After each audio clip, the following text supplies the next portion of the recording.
올해는 24일 오늘 주일부터 해서 내일 25일 성탄절까지 연달아 이렇게 있는 날이어서 더 은혜가 넘치고 은혜도 더 두 배인 귀한 해인 것 같습니다.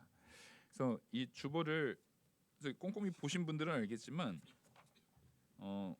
오늘 이제 주일 오전 예배 또 오후 예배 내일 성탄 감사 예배까지 다 누가복음으로 연달아 있습니다. 네. 이 누가복음이 마침 요 말씀이 매년 성탄절에만 띄엄 하다 보니까 연결들이 잘 안 돼요, 사실은. 그래서 일종의 짧은 사경회처럼 어떠한 내용, 어떠한 흐름 안에서 예수님의 탄생하셨고 예수님 탄생 전에 어떠한 준비와 어떠한 예고들이 있었는가에 대한 부분을 좀 연결성 있게 오늘 오전, 오후, 내일 성탄절까지 연달아 우리가 좀 보고자 합니다. 연달아인데 중간에 빠져가지고 안 오시면 안 돼요. 연달아서 들으셔야 되니까. 그래서 요거를 나누고자 하는 이유는, 그리고 본문을 마태복음이 아니라 그래서 의도적으로 누가복음을 고른 이유는요, 누가복음이 역사적인 사건에 대한 기록이 훨씬 더 분명하게 자세하게 기록이 되어 있는 특징을 가지고 있습니다. 뿐만 아니라 이 마태복음은 그 특징적으로 구약 성경에 예고되었던 말씀에 대한 부분을 인용함을 통해서 그리스도의 이제 하나님 되심, 그리스도의 탄생에 대한 부분을 많이 드러내고자 한다면 누가복음은 그 기록의 특성상 당시에 있었던 인물들과의 하나님이 인물들과 소통하시는, 천사를 통해서 소통하시든 하나님이 그 능력으로 그 신비 가운데 주시는 말씀으로 소통하시든 하나님이 그 당시에 있었던 인물들, 사가랴라든가 엘리사벳이라든가 지금 마리아라든가 요셉이라든가 이런 사람들과 직접 소통하심을 통해서 예수님이 누구신가, 그리고 예수님의 탄생이 얼마나 위대한 일인가에 대한 부분을 그렇게 전하는 특징을 가지고 있어요. 그래서 오늘부터 이제 누가복음을 우리가 보고자 하는데, 일단 스토리 형태로 지나가게 될 겁니다. 먼저 26절을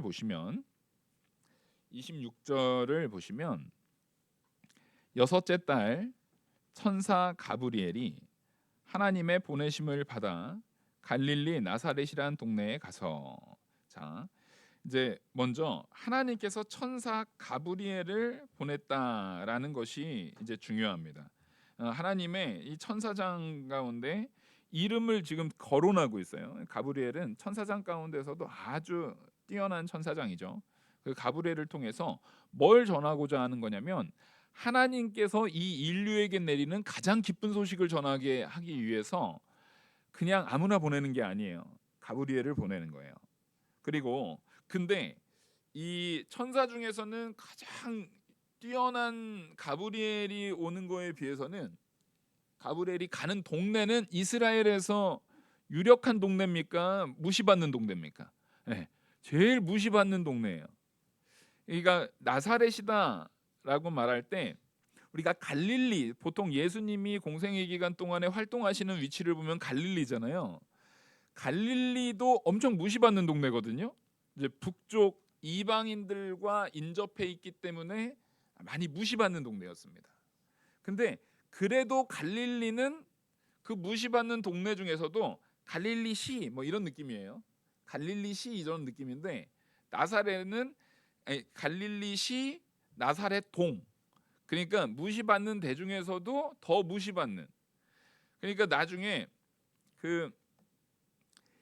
이 갈릴리에 대한 부분을, 나사렛에 대한 부분을 제자도 야 나사렛에서 무슨 선한 게 나 할 정도로 갈릴리 사람들도 누구를 무시해요?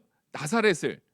그 내내 똑같이 이스라엘 전체에서는 갈릴리나 나사렛이나 다 비슷한 지역인 것 같은데도 그 중에서도 더 무시받는 동네가 나사렛이었습니다. 그러니까 예수님께서 태어나시는 그 태어나심이라는 것이, 우리는 예수님이 이 땅에 낮아지심으로 오셨다라는 것을 모든 면에서 증거해서 드러내고 있어요. 예수님이 얼마나 낮은 자리로 낮아지심으로 이 땅에 오셨는가를 고향 그 동네부터, 물론 예수님의 태어난 데는 베들레헴이지만 예수님은 죽을 때까지 나사렛 예수다라고 말합니다. 그래서 예수님의 이름 앞에 나사렛이 붙었다라는 것은 뭘 상징하는 거냐면 예수님의 역사성을 상징해요. 예수님이 실제 역사적 존재임을 우리에게 시사해서 보여주는 부분입니다. 그러니까 예수님에 대한 부분을 우리가 어떠한 교훈을 주는 신화적 존재라든가 어떠한 일종의 참 위인 한 사람 요렇게 이해하면은 절대 안 됩니다. 그거는 성경을 전혀 잘못 이해하고 있는 거예요. 그래서 오늘 특별히 예수님의 탄생이라는 부분부터 신화적으로 접근할 것이 아니라 역사적으로 역사성을 띠는 명확한, 따라하겠습니다, 하나님의 사건, 하나님께서 우리에게 베풀어 주신 사건이다라는 면으로 받아들이는 게 성도의 마음가짐이에요. 그래서 하나님께서는 그것에 대한 공식적 선언을 위해서 가브리엘을 보낸 겁니다. 근데 이 가브리엘이 오기 바로 전에 먼저 누가 태어날 것이 먼저 예고됩니까? 예, 세례 요한이 탄생될 것이 먼저 예고됩니다. 그래서 1장 5절부터 바로 앞에 23절까지 25절까지 쭉 세례 요한이 나게 될 부분, 세례 요한이 태어나게 될 부분을 이 사가랴랑 엘리사벳에게 예언해주고 그 부분이 먼저 선행돼요. 자, 그러면 우리는 아니 순서가 예수님이 더 큰 자고 예수님이 구주인데 왜 세례 요한을 앞에다 두었지? 라고 우리는 좀 고민해 보시면 좋겠지만 보통은 고민을 안 하세요. 그렇죠? 우리는 성경 고민하고 읽지를 않으니까.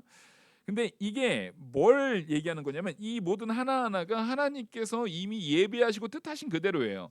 세례 요한은 누구를 준비하는 자입니까? 예수 그리스도의 오심을 미리 앞서 준비하는 자로 불린 게 세례 요한이에요. 이사야의 예언부터 세례 요한은 오실 예수 그리스도를 준비하는 자로서 불림받은 자입니다. 근데 태어나는 순서는 어차피 세례 요한이 6개월 차이니까 태어난 순서는 예수님 거를 먼저 태어날 예고를 하고 그 다음 세례 요한이 한 7개월 차나 8개월 차 됐을 때 태어날 거 이렇게 알려줘도 되는 거 아닌가라고 생각하지만 오히려 여기까지 이 안에서도 어떠한 안배가 있냐면, 자, 우리가 오늘 본문에서 알 수 있듯이 이 성경 말씀에서 우리가 이후에 뒤에 내용을 보시면 마리아와 엘리사벳이 이따가 나누겠지만 친척지간이에요. 근데 어떠한 형태의 친척인지는 몰라요. 정확하게 어떤 형태의 친척인지는 몰라요. 그러니까 엘리사벳이 다윗의 후손이었던 것 같아요. 그러니까 요셉도 다윗의 자손이고요, 마리아도 다윗의 자손이에요. 유다 지파입니다. 둘 다 유다 지파인데 엘리사벳이 유다 지파였던 것 같아요. 왜냐하면 사가랴는 제사장이거든요. 사가랴는 제사장이기 때문에 사가랴는 어느 지파예요? 레위 지파예요. 그러니까 엘리사벳과 아내인 사가랴의 아내인, 그러니까 세례 요한의 어머니인 엘리사벳과 마리아가 친척지간이에요. 근데 나이를 볼 때 굉장히 먼 친척이고 사실상 서로 촌수나 모든 걸 보더라도 꽤 멀거나 교류가 그렇게 많이 있었을 법한 친척은 아니었을 가능성이 높아요. 일단 사는 동네가 너무 차이가 납니다. 그리고 신분의 차이가 너무 많이 나요. 그러니까 제가 볼 적에 친척이라고는 하니까 이 엘리사벳이 시집을 무지하게 잘 간 거예요. 당시에 제사장인 사가랴 집안, 아주 유력한 집안에 엘리사벳이 시집을 간 거예요. 근데 엘리사벳이 애를 못 낳았어요. 그러니까 이거는 굉장히 여자에게 있어서는요 엄청난 수치고 죄의식을 가지고 평생을 살아가는 게 당시에 아이를 못 낳는 여자의 모습이었습니다. 그러니까 당시에는 그게 심했어요. 평생을 죄의식을 가지고 살았을 엘리사벳에게 하나님께서 세례 요한이 태어날 것을 알게 하신 거예요. 근데 이 알게 하실 때 이미 엘리사벳은요 아이를 낳을 수 없을 만큼 이제 나이가 든 여자였습니다.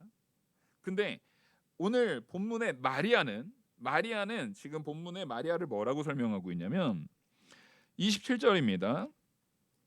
다윗의 자손 요셉이라 하는 사람과, 자, 요셉도 다윗의 자손입니다. 다윗의 자손 유다 지파예요. 그래서 요셉이라는 사람과 약혼한 처녀에게 이르니 그 처녀의 이름은 마리아라. 이미 마리아에게 이를 때에 마리아는 이미 누구랑 약혼한 상태인 것을 드러내고 있습니까? 요셉과 약혼한 상태예요. 약혼한 상태라고 하는 것은 보통 약혼이 되어진다라고 하면은 빠르면 1년, 늦어도 1년 몇 개월, 2년이 넘지 않아요. 1년 초반 안에 결혼을 하게 되어 있는 겁니다. 그래서 당시에는 약혼이라고는 말하지만 법적으로 혼인 이 신고서에 대한 부분, 그러니까 도장 딱 찍거나 그건 아니에요. 근데 당시에 이스라엘의 문화적으로는 이미 결혼이 성립된 거라고 선언합니다. 약혼이 이미 결혼의 확증이에요. 그러니까 약혼한 상태에서 약혼한 여자가 밖을 돌아다니다가 다른 남자와 대화하거나 다른 남자를 만나거나 하는 일만 있어도 어떻게 돼요? 큰일 나요. 잘못하면 끌려가서 죽어요. 돌에 맞아 죽어요. 그거를 음행이나 간음으로 그거를 치부해서요 죽여요. 하물며 그 약혼한 여자가, 그러니까 약혼한 상태는 아직은 남자를 알지 못하는 상태예요. 아직 동침하거나 그런 게 허락되지는 않은 시간입니다. 근데 그 여인이 약혼 기간에 남편과 상관없이 아이를 잉태한다. 그러면 100% 어떻게 되겠어요? 100% 사형이에요. 이건 뭐 의심의 여지, 뭐 다른 여지가 없어요. 무조건 죽어요. 그러니까 지금 마리아가 이 가브리엘 천사를 통해서 들은 이 말은요, 굉장히 하나님의 놀라운 음성이기도 하지만 자기가 지금까지 살아온 문화적인 배경으로 봤을 때는 어떻게 되는 거예요? 나 큰일 났는데? 나 큰일 났는데 이제? 이거 어떻게 하지? 하면서 걱정이 이만저만이 아닐 수밖에 없는 엄청난 사건이에요. 지금 마리아 입장에서는. 더욱이 마리아가 지금 약혼 때라는 거예요. 당시에 이스라엘의 소녀들, 자, 결혼을 이스라엘의 약혼이 되어서 결혼했다는 얘기는 굉장히 일반적인 정상적 결혼을 이야기합니다. 같은 유다 지파 안에서 정상적인 결혼을 할 때 보통 당시에 여자아이, 그러니까 소녀였어요. 소녀가 보통 시집가는 나이가 11세에서 13세였습니다. 11세면은 지금 몇 학년이에요? 3학년이잖아요. 4학년인가요? 4학년인가요? 우리 다은이 정도 되는 거예요. 우리 예지 나이, 다은이 예지 나이. 수아는 이미 결혼 정년기를 늦은 거예요. 지금 한수아는 좀 늦었어. 언니 좀 늦었네. 막 이런 상황이에요. 그러니까 이게 말도 안 되게 어린 나이예요 지금. 근데 그 어린 아이가 이런 상황을 받아들인다라는 게 쉽겠습니까? 어렵겠습니까? 이거 정말 어려운 거예요. 아니, 우리 수아, 예지, 다은이 요 나이라니까요 지금. 요 나이예요, 요 나이. 애기들이에요, 애기들. 제가 아까 내려오는데 그 애기들이 같이 아주 생산적인 활동을 하고 있더라고요. 밖에서 이제 눈으로 열심히 오리를 만들고 있던데, 네. 그렇게 생산적인 활동이나 하고 있어야 될 아이들이에요. 네. 그 아이와 같은 나이인 마리아가 갑자기 이거를 받아들일 때에 이 부분을 정말, 물론 마리아의 위대함이 여기서 나와요. 그것을 들을 때 마리아가 그것을 믿음으로 받아들인다는 놀라운 능력, 놀라운 믿음의 모습을 보여요. 그러니까 마리아와 같은 이에게 하나님께서 이 놀라운 사명을 맡기신 거죠. 정말 훌륭해요. 근데 아무리 훌륭하다 할지라도 그 여자아이 혼자서 이것을 감당하고 이것을 다 사람들을 설득해 나가며 이 모든 것들을 설명할 만한 발언권이 그 여자한테 있을까요? 없을까요? 이 시대를 보면은요, 그 여자아이, 이제 11살에서 13살 정도밖에 안 된 아이한테는요, 그걸 설득할 만한 능력과 발언권 자체가 없어요. 발언권 자체가 없어요. 사람들이 듣지도 않아요. 근데 그것을 누구를 통해서 먼저 알게 하시고 먼저 예언하고 또 그에게도 그 증거로서, 자, 여기서 보시면은요, 우리가 오늘 본문에서 나오는 것처럼 본문을 좀 보시겠습니다. 28절부터 보시면 그에게 들어가 이르되 은혜를 받은 자여 평안할지어다 주께서 너와 함께 하시도다 하니 처녀가 그 말을 듣고 놀라 이런 인사가 어찌함인가 생각하매 천사가 이르되 마리아여 무서워하지 말라 내가 하나님께 은혜를 입었느니라. 지금 마리아가 이 처한 이 모든 상황은 이게 두려워할 내용이 아니라 은혜로운 내용이에요. 은혜가 넘치는 내용이에요. 근데 그 내용이 분명히 은혜가 넘치지만 누가 그게 준비가 되어 있어야 돼요? 그 받는 이가 그게 준비가 되어 있어야 돼요. 또한 받는 이의 그 상황 가운데 혼자서는 안 돼요. 신앙생활하는데 여러분들이 성경을 읽다가도 이게 해석이 잘 안 되는 경우가 있어요. 이게 잘 이해가 안 되는 경우가 있어요. 그래서 교회의 도움을 받아야 돼요. 제가 여기서 말씀드리는 거는 제가 목사의 도움이 아니라 교회의 도움이다라고 말하는 이유를 분명히 기억하셔야 돼요. 내가 말씀을 깨닫는 데에는요, 목사 한 명 잘 만나서 목사가 설명을 잘 해주면은 내가 그 말씀을 깨닫는다, 이건 완전 잘못된 생각이에요. 거기에 목사라는 존재가 위치하지 않아요. 저는 교회의 일원으로서 이 역할을 감당하는 것이고 그것이 여러분들에게 은혜가 되는 거예요.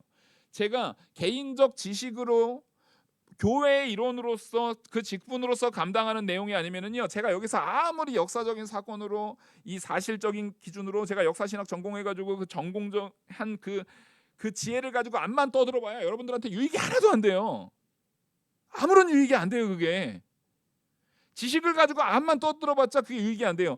지금 이게 예배가 되고 저를 포함해서 여기 모든 성도들에게 유익이 되려면 이것이 누가 이끄는 사건이어야 됩니까? 성령 하나님께서 이끄는 사건이어야 돼요.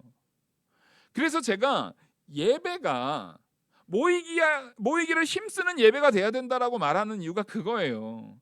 여러분 인터넷에서 그냥 집에서 그냥 양말도 안 신고 반바지 입고 예배드리는 예배가 정말 코로나라는 말 그대로 전 인류적인 치명적인 사건에 있어서 한시적으로 어쩔 수 없이 그럴 수 있었다 치지만 그게 일반화가 되어서는 안 되는 거예요. 예배라는 것은 성령의 역사 안에 있습니다. 그 놀라운 은혜 안에 있어요. 그래서 우리는 모이기를 힘써야 돼요. 불편해도요. 좀 붙어 앉기 싫고 그래도 모이기를 힘쓰는 모습이 있어야 되는 거예요. 예배하는 그 자리에 있어야 되는 거예요. 근데 이렇게 하나님께서 주시는 이 놀라운 은혜가 지금 이 마리아에게 임한 거잖아요.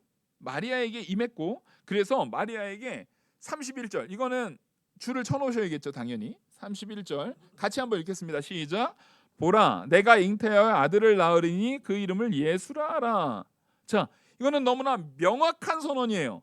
예수는 그의 백성을 저희 죄에서 구원할 자다라고 말하는 뜻의 단어예요. 그게 이름이 된 거예요. 구원자다. 네가 아이를 낳을 건데 그 아이가 구원자다. 메시아다라고 말하는 거예요. 그게 구주다. 그래서 그가 큰 자가 되고 지극히 높으신 이의 아들이라 일컬어질 것이요 주 하나님께서 그 조상 다윗의 왕위를 그에게 주시리라. 그가 누가 된대요? 조상 다윗의 왕위를 계승한대요. 근데 여기서도 우리가 알아야 되는 게 엄밀히 따지면은요, 예수님이 이루실 구원의 참된 가치는 이스라엘 안에 그냥 왕이 계승하는 거예요? 아니죠. 이미 그때는 다윗 왕조는 없어진 상태예요. 헤롯 왕가가 있는 상태란 말이에요. 그러면 구테타 일으켜가지고 다윗 왕가의 피인 예수님이 구테타를 일으켜가지고 그 지금 헤롯 왕가를 내쫓아버리고 네 아들이 왕 될 거야. 이걸 얘기한 게 아니잖아요. 그걸 말씀하신 게 아니거든요.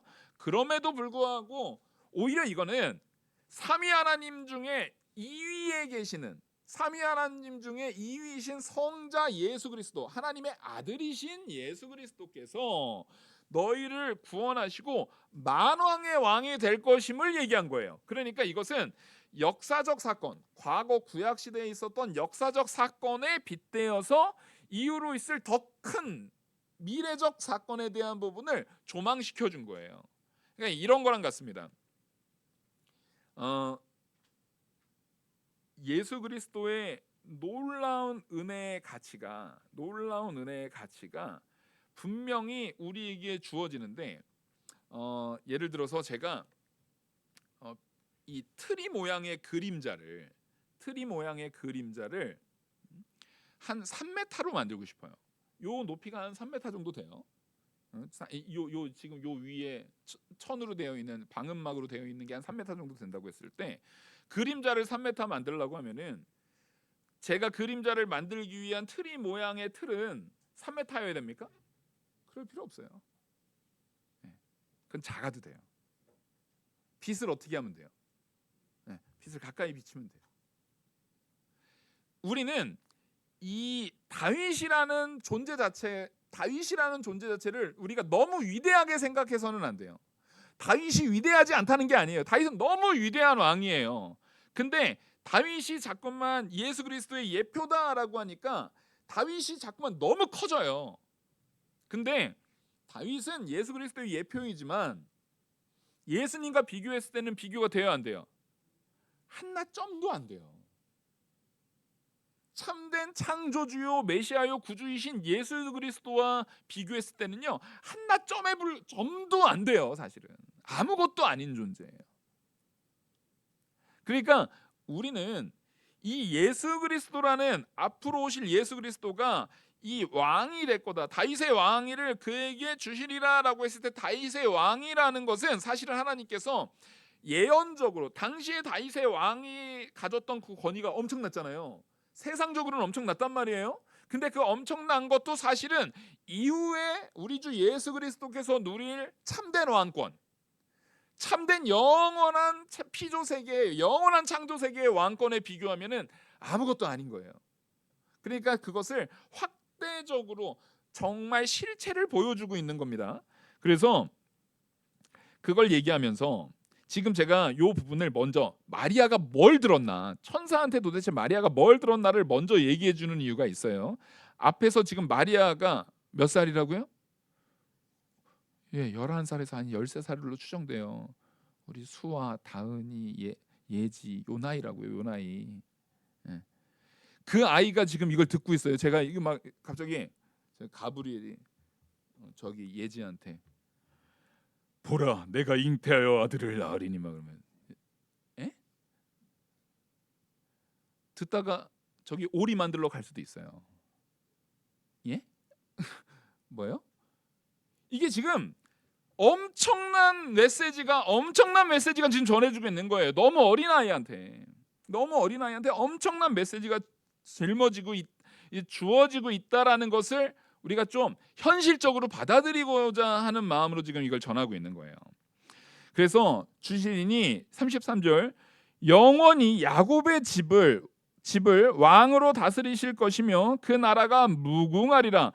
다윗의 집을 영원히 야곱의 집이라는 얘기는 이스라엘 백성을 얘기하는 거죠. 근데 이 이스라엘 백성은 뭐겠습니까? 뒤에 무궁하리라라는 부분이 이 이스라엘 백성, 야곱의 집 이스라엘 백성이 혈통적 이스라엘 백성이 아니라 이후로 예수 그리스도를 믿는 믿음 안에서 영원토록 영원무궁하게 택함 받아서 영원한 천국에서 그리스도와 함께할 그 백성들, 그러니까 영적 이스라엘을 말하고 있는 게 분명해요. 그러면서 마리아가 천사에게 말하되 나는 남자를 알지 못하니 어찌 이 일이 있으리까? 그러니까 마리아가 당연히 이 질문을 제가 어떻게 이런 일이 저한테 있어요? 라고 말하는 건 당연한 거예요? 안 당연한 거예요? 너무 당연한 거예요. 그러니까 이거를 제발 우리가 어떻게 받아들여야 되냐면 그냥 성경이니까 성경 오늘은 몇 장까지 읽자, 그래야 일독하지 하면서 기계적으로 읽으시는 게 아니라 이 내용, 그 상황을 이해하면서 보셔야 되는 거예요. 그러니까 마리아가 지금 저한테 그런 일이 어떻게 있어요? 전 약혼을 했어도 아직 남자를 알지도 못해요. 그렇게 말할 때에 천사가 이렇게 합니다. 35절 천사가 대답하여 이르되 성령이 내게 임하시고 지극히 높으신 이의 능력이 너를 덮으시리니 이러므로 나실 바 거룩한 이는 하나님의 아들이라 일컬으리라. 오히려 그게 어떻게 저한테 일어나요? 라고 했는데 뭘 얘기해요? 더 큰 얘기를 해요. 너를 통해서 되는 게 아니라 누굴 통해서 된다? 하나님을 통해서 된다. 성령의 능력으로 된다. 성령 하나님의 역사로 이루어진다. 그리고 그 나실 바 예수님은 거룩한, 여기 중요합니다. 하나님의 아들 줄을 쫙 그으시고요. 별을 한 5개 치시면 될 것 같아요. 이미 선언이 됐어요. 마리아를 통해서 나실 예수 그리스도는 누구예요? 하나님의 아들이다. 명확하게 선언이 된 거예요. 그러니까 마리아 입장에서는 아니 하나님의 능력으로 잉태한 것도 이걸 아이를 낳을 거라는 것도 이름까지 다 정해진 거예요. 근데 내가 하나님의 아들을 낳는다고? 그러니까 충격이 더 커요. 그러니까 스스로도 이게 믿어지는 상황이에요? 안 믿어지는 상황이에요? 이게 믿기가 쉽지가 않죠. 언제나 따라하겠습니다. 나의 믿음은 하나님의 도움 없인 전혀 없다. 우리는요 하나님의 도우심으로만 믿음이 있어요. 하나님이 도우셔야 믿음이 더 강건해진다라는 것은요, 그거는 이미 하나님의 은혜로 믿음을 얻었다라는 걸 믿는 사람들이 표현할 수 있는 거지, 정작 하나님의 도움 없이는 우리의 믿음 자체가 존재해야 하네요. 아예 존재하지 않아요. 하나님의 도움 없이 믿음이 존재한다라는 사람들은 다 거짓말이에요. 내 노력으로, 내 힘으로, 내 의의로, 내 열심으로 믿음이 존재한다, 다 거짓말이에요. 그 이단입니다. 내가 믿음 생활한다, 내가 신앙 생활한다, 제가 목사를 하고 여러분들이 성도로서 각 직분을 맡아서 하나님 앞에 예배하는 모든 것들이 철저하게 하나님의 은혜예요. 하나님이 주신 능력 안에서 이루어진 거예요. 근데 그 능력 안에서 이 마리아가 믿음 생활을 잘 해왔기 때문에 이런 놀라운 은혜도 주어진 건데, 그렇게 믿음이 좋은 사람도, 이미 믿음이 좋은 사람도 또한 하나님 앞에 도움을 받아야 될까요? 안 받아야 될까요? 받아야 돼요. 이미 믿음이 있는 사람이 하나님이 너 믿음 줬으니까 이제부터 그 믿음 가지고 네가 잘해봐가 아니에요. 믿음 가지고 너 잘해봐가 아니에요. 그 믿음을 주신 하나님 앞에 우리는 끊임없이 하나님 저의 믿음을 더욱더 강건하게 저를 역사하여 주시고 저를 붙들어 주시고 저를 도와주시옵소서라고 간구하셔야 됩니다. 그러면 누가 도와주세요? 하나님이 도와주십니다. 목사님 제가 믿음 떨어졌어요. 제가 요즘에 자꾸 믿음 떨어져서 걱정이에요. 그 질문을 참 많이 받아요. 그러면 저는 대답해 줄 게 이미 정해져 있죠. 그런데도 불구하고 그냥 그것 그대로 딱 얘기하면 상처 받을까요, 안 받을까요? 이미 그분들은 상처 받을 준비가 잔뜩 돼 있는 분들이에요. 뭔 말만 해봐, 난 상처 받아버릴 거야, 난 상처 받을 준비가 돼 있는 분들이에요. 근데 그분들한테 하나님 앞에 믿음을 구하지 않으셨으니까 그렇죠. 기도하셔서 믿음을 더 구하고 하나님 앞에 더 엎드리시고 하나님 앞에 더 나아가십시오. 그러면 해결됩니다. 이게 정답이에요. 근데 그렇게 말하면 안 되니까 막 온갖 설교와 많은 것들로 둘러니까 한참 걸려요. 그래도 실족치 않게 하려고 그렇게 하는 거예요. 근데 사실은 오늘 말씀드리는 이거는 공식적 선언이니까 할 수 있어요. 개인이 할 때는 사실 이렇게 직접적으로 말하기 쉽지 않아요. 근데 사실은 정답은 뭐예요? 정답은 이거예요. 우리가 왜 믿음이 떨어져요? 상황 때문에 그래요? 아니에요. 환경 때문에 그래요? 돈 없어서 그래? 아니에요. 평소에 내가 누구와의 관계를 전혀 생각하지 않아요. 내가 하나님과의 관계를 전혀 생각하지 않아서 그래요. 평소에 내가 하나님 앞에 내 믿음을 위해서 믿음을 두고 기도하지 않아서 그래요. 평소에 하나님 앞에 내 믿음의 강건함을 위해서 하나님 앞에 내 시간을 드리고 내 열정을 드리고 정말 말씀 보는 시간, 기도하는 시간, 그 모든 찬양의 시간들을 전혀 드리지 않기 때문에 그래요. 그걸 드려야 합니다. 그럴 때 하나님께서는요, 위로와 어떠한 걸 주시냐면은 이것을 충분히 해결할 만한 돌파구를 주세요. 그게 누구냐면 엘리사벳이었습니다. 36절 보시겠습니다. 보라, 내 친족 엘리사벳도 늙어서 아들을 배었느니라. 본래 임신하지 못한다고 알려진 이가 이미 6달이 되었나니. 자, 보십시오.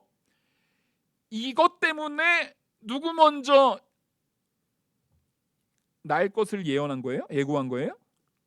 사실은 세례 요한이 날 것을 예고한 앞에 1장 5절부터 25절까지의 내용은요, 사실 오늘 본문의 36절 요것 때문에 마리아를 뭐하게 하기 위해서, 마리아를 안심시키고 마리아에게 확증을 주고 마리아에게 증거를 보여주고, 마리아의 믿음이, 이미 마리아는 믿음이 충만해요.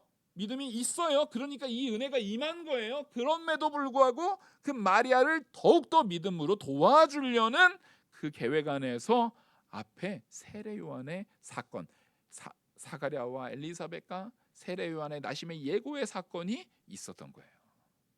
그러니까 하나님은 우리한테 덮어놓고, 야, 너 똑바로 해. 안 하면 일단 너 뒤지기 맞을 줄 알아. 이렇게 안 해요.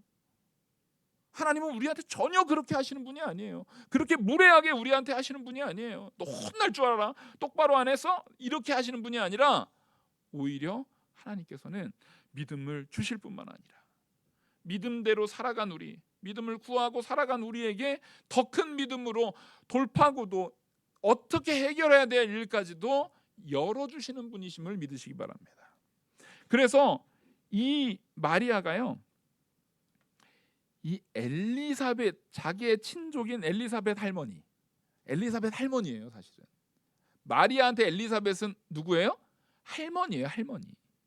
엘리사벳 할머니의 사건을 들음을 통해서 마리아가 진짜 저게 사실이라면 내가 들은 게 뭐가 아닌 거예요? 가짜가 아닌 거예요. 내가 들은 게 헛소리를 들은 게 아니거나 내가 들은 게 꿈이 아닌 게 확실해지는 거예요. 누굴 만나면은요, 엘리사벳을 만나면 그것이 해결이 되는 거예요. 그게 이제 오후 예배 때 이어져요. To be continue. 이래도 안 오시면 어쩔 수 없는데, 영상으로는 올릴 거지만 은혜는 이 안에 있다라는 걸 제가 분명히 서두에 말씀드렸어요. 그러니까 뒤에는 사실 그걸 얘기하는 거예요. 그래서 엘리사벳, 너 친족 엘리사벳 이제 임신 못하는 그 사람이 임신할 거다. 이미 6달 됐다라고 말하면서 37절 우리 같이 읽겠습니다. 시작. 대저 하나님의 모든 말씀은 능하지 못하심이 없느니라. 하나님의 역사는 반드시 어떻게 된다요? 이루어진다. 반드시 이루어진다. 여기에서 아직 엘리사벳 마리아가 만났습니까? 못 만났습니까? 아직 못 만났잖아요. 아직 못 만났잖아요. 하나님이 마리아를 예수님의 어머니로 택하신 이유가 여기구나, 이거구나 하고 할 정도로 마리아의 신앙 고백이 대단합니다. 38절 같이 읽고 말씀을 마치겠습니다. 이미 to be continue 했으니까. 38절 시작. 마리아가 이르되 주의 여종이오니 말씀대로 내게 이루어지이다 하매 천사가 떠나가니라. 아멘. 천사가 떠나갔다는 얘기는 마리아가 이거 입에 발린 소리로 한 거예요? 진심으로 드러낸 거예요? 진심. 왜냐하면 하나님은 우리의 중심을 아십니다. 마리아의 이 고백이, 이 믿음의 고백이, 이 놀라운 고백이 우리 모든 성도님들의 참된 고백과도 같기를 원합니다. 기도하겠습니다. 은혜와 사랑이 무한하신 하나님 아버지 감사합니다. 오늘 이 말씀을 통해서 예수 그리스도의 탄생을 예고하신 사건, 그것을 우리가 나눴습니다. 이 사건들이 참된 역사적 사건이요, 하나님의 놀라운 능력이요, 은혜임을 믿습니다. 또한 그것을 우리에게 믿어지게 역사하신 하나님 은혜에 감사합니다. 우리를 더욱더 믿음이 강건하여지도록 그 능력의 하나님께서 도와주시옵소서, 이끌어 주시옵소서. 그래서 예수 그리스도의 탄생을 기념하는 성탄절에 우리가 진심으로 더욱더 기뻐할 수 있는 성도들로 다 세워질 수 있도록 은혜 내려 주시옵소서. 이 모든 말씀 살아계시는 우리 주 예수 그리스도의 이름으로 기도 올리옵나이다. 아멘. 찬송가